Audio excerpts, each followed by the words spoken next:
The Raiders are known for their excitement. They're known for their passion.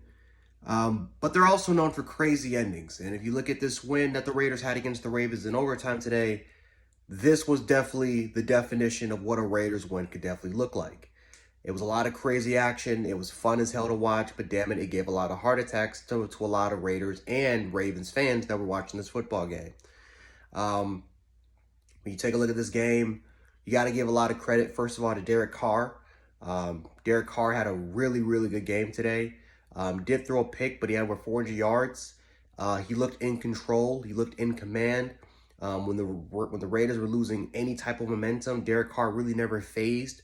Really showed a lot of leadership, and he pretty much played his ass off today. Darren Waller is a man. Darren Waller is one of the top 3 best tight ends in the league with George Kittle and Travis Kelce. You can make an argument that Waller's number is probably the best receiving tight end right now in the league. He's uncoverable. You can put him in the slot. You line him up out wide. He's damn near unguardable. He's a receiver in a tight end's body. It's just, Darren Waller, and you saw just how crucial Darren Waller was, especially when the Raiders get, game tying type of touchdown. You got to give some, again, Braylon Edwards made some huge plays. Damn near almost scored the game-winning touchdown. Henry Ruggs, Raiders' former first-round pick, was able to make a huge catch. Former Buffalo Bills Zay Jones made a huge play, and it was a great play design. Whether it was John Gruden or whoever made that play call design, it was a really, really good play call design. I mean, the Ravens for the most part were expecting a run play, and then it was a pass play. Zay Jones got over the top, and it was an easy touchdown. It was an easy walk-in touchdown for them to win the football game. But I guess when you just look at the overall totality of this game, you just gotta love the effort, because the Raiders were down I think the Raiders were down 10-0. They easily could have folded.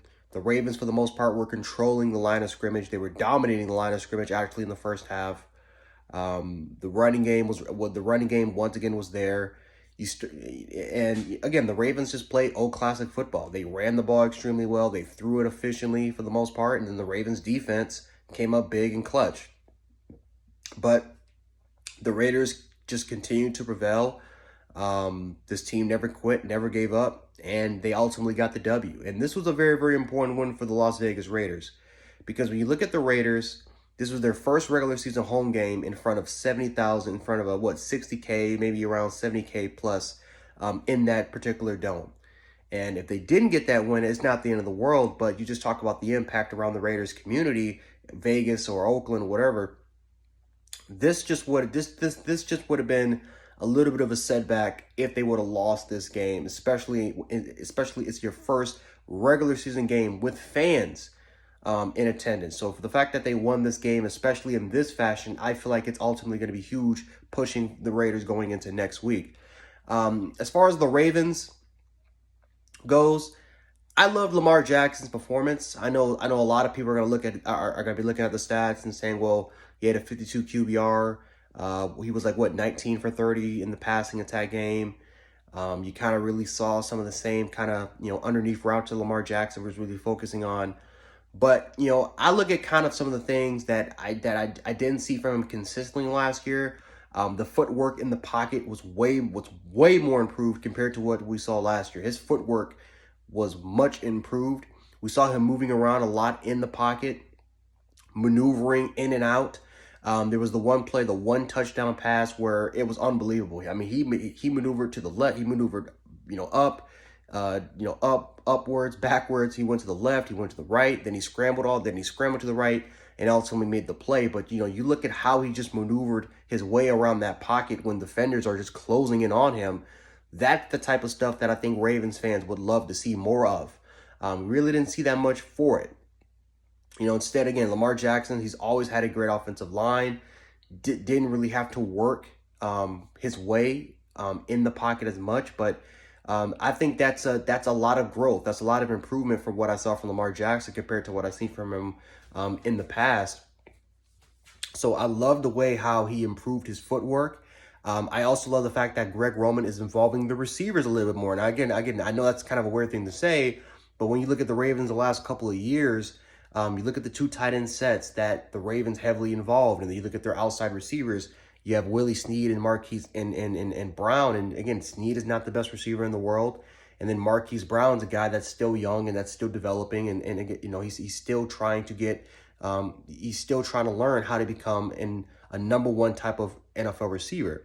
But now that you got Sammy Watkins, you involve Devin Duvernay a little bit more in the slot. You really start to see that a lot of these receivers were more involved. You saw a lot of twin tight end sets. You saw a lot of spread.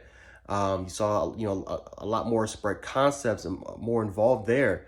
And you really you saw the receivers start to get way more involved compared to what we saw from the tight ends. I feel like this is great. Trying to create some type of diversity in your passing attack game moving forward. It could be a huge benefit and a huge confidence boost for your receivers like Sammy Watkins, like Devin Duvernay, and like Marquise Brown moving forward to the future.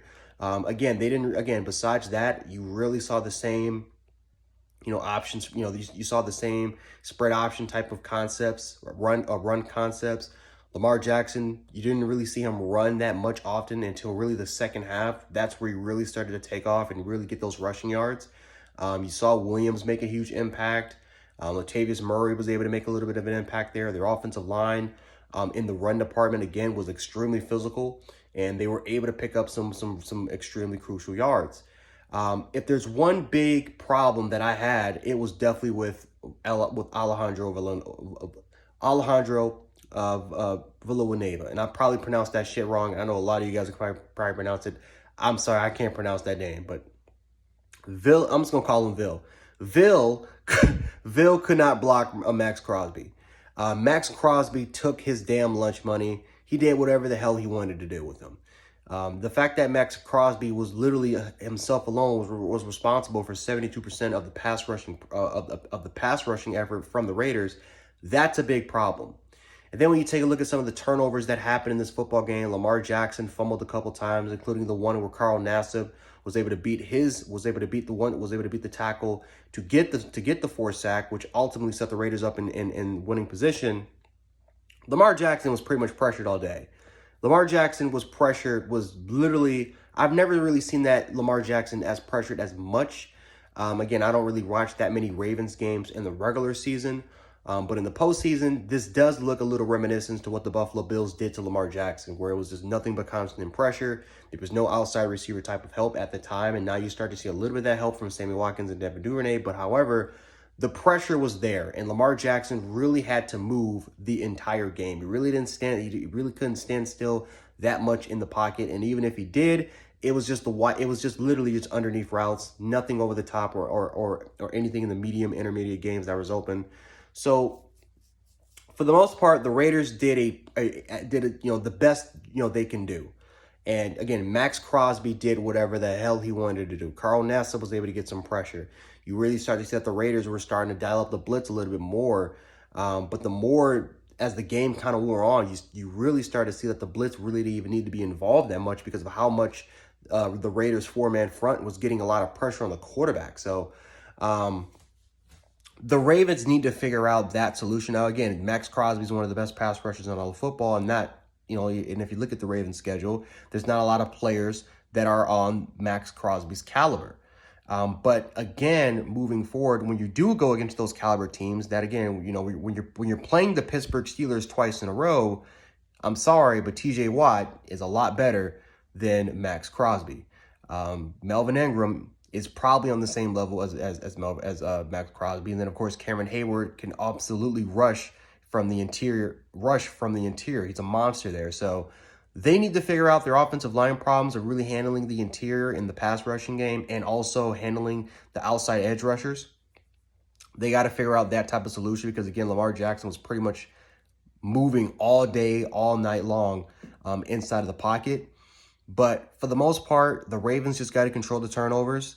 There was a lot of missed opportunities. The fact that the Ravens had the lead 27-24 and 30 seconds left, and all of a sudden the Raiders were able to quickly have a drive and set up a 55-yard field goal in 37 seconds. I think that's definitely unacceptable, especially with the caliber that the Ravens defense had. Now, granted, they're missing Marcus Peters, but still, You know, with the amount of talent, the caliber that Ravens defense has, you know, you can't allow that to happen. But, you know, so there was just costly mistakes all day, not, you know, all night long for the Baltimore Ravens, and hopefully that will get cleaned up.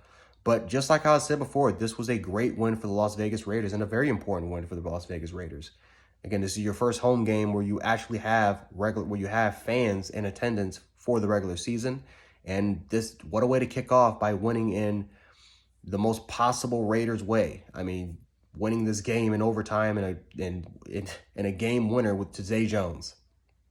Who would expect Zay Jones to catch a game-winning catch? But anyway, guys, let me know how you guys feel about this game in the comment section. It was a wild game. It was a game of the year candidate. That's for damn sure.